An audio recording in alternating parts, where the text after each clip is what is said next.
qui fait l'homme, c'est la femme. Si la femme n'est pas efficace, l'homme n'évoluera pas. Il suffit simplement que la femme se sente faible. La femme ne soit pas motivée, il sera faible. Voilà pourquoi l'homme, la femme fait le poids, elle apporte le poids dans le ministère d'un homme. Amen. Voilà pourquoi il faut bénir Dieu pour sa femme. Vraiment, j'ai prié Dieu qu'elle continue à faire ce qu'elle fait. Ça m'a plu hier quand elle était venue en retard, quand elle s'excusait là, ça m'a touché. J'aime cela quand les gens remarquent que non,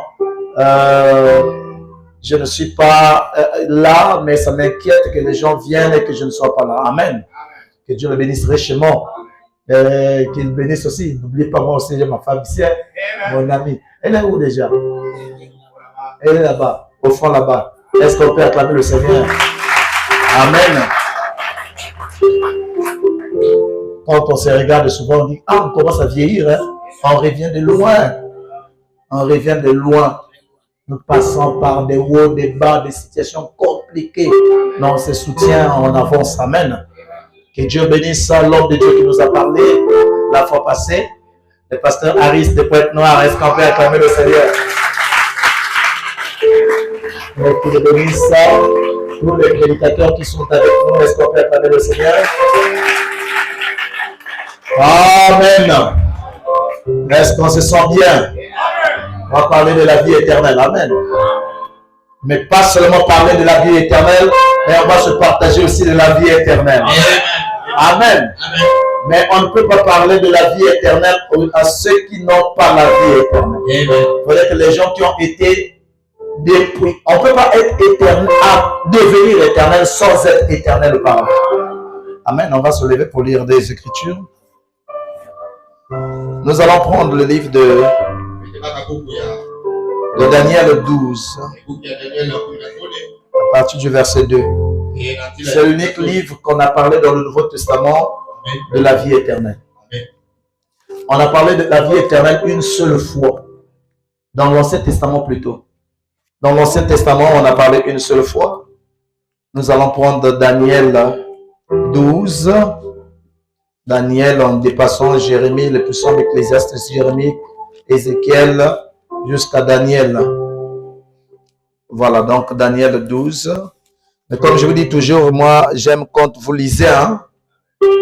Daniel 12, à partir du 2e verset. Lisons au nom du Seigneur. Plusieurs qui dorment dans la poussière de la terre se réveilleront, les uns pour la vie éternelle et les autres pour l'opprobre, pour la honte éternelle. Amen. Là, on parle après le jugement. Il y a deux groupes qui vont paraître. Nous allons prendre encore le livre de Jean 5, le verset 24 à 30. Jean 5, le verset 24 à 30.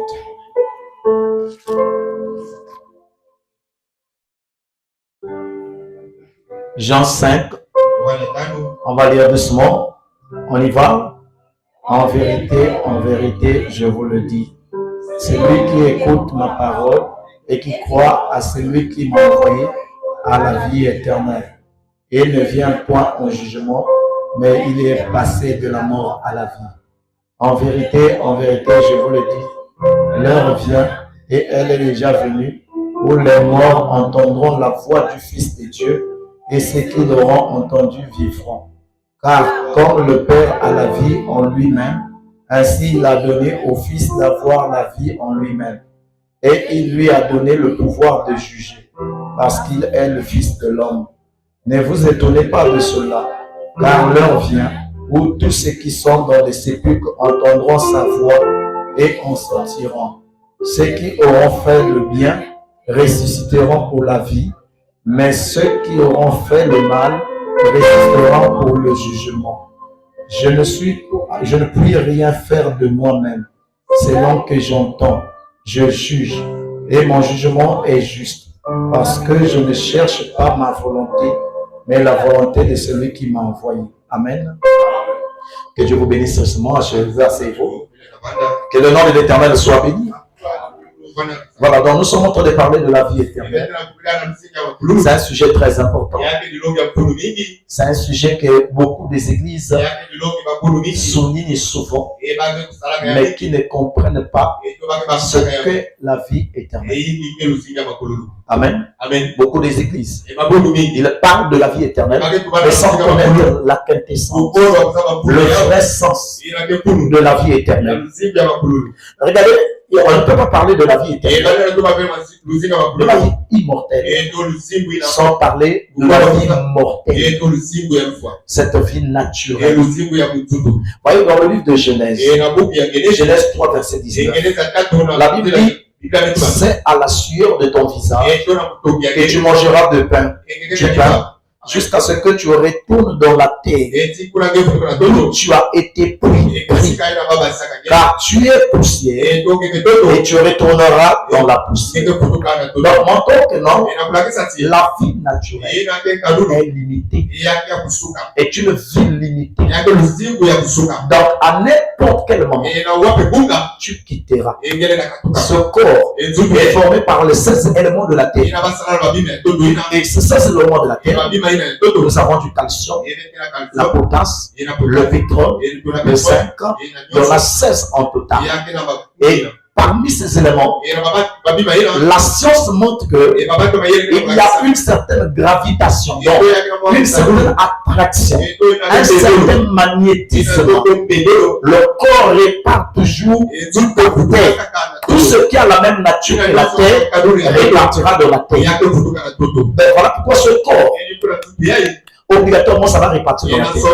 Si vous prenez le corps humain, vous l'allongez là, quand il décède, au début, c'est les dents qui vont tomber. Après les dents, donc le premier jour, le deuxième, les dents commencent. Le troisième jour, ce sont les cheveux qui commencent à quitter. Et le quatrième jour, la chair commence à s'affaisser jusqu'à ce que l'homme va répartir comme poussière. Les ossements peuvent rester là, mais tôt ou tard, même les ossements vont répartir dans la poussière. C'est ce qui fait que quand vous répartez dans la poussière, les mêmes éléments qui reviennent de la terre, c'est les mêmes éléments qui constituent ton corps. C'est ainsi que les scientifiques se sont amusés pour connaître le prix du corps. Et quand ils ont commencé à détailler les éléments qui peuvent être dans le corps, ils ont trouvé une somme d'environ 80 francs. Amen. Amen. Donc le prix de ce corps, quand ça va se décomposer, si on prend les éléments chimiques qui constituent ton corps, vous allez découvrir que ton corps a même pas 1000 francs de valeur. Mais cependant, ce corps qui n'a même pas 1000 francs de valeur, c'est le corps que tu entretiens à chaque instant. Tu prends soin de cela. Tu laves, tu nettoies, tu mets du parfum, tu arranges toutes ces choses. Mais il s'avère que ça va répartir dans la poussière. Mais non, c'est très dangereux. Faisons attention. Voilà, je ne dirais pas que non, c'est pas bien de se laver, c'est pas bien de se parfumer, c'est pas bien de prendre ton corps, de prendre soin de ton corps.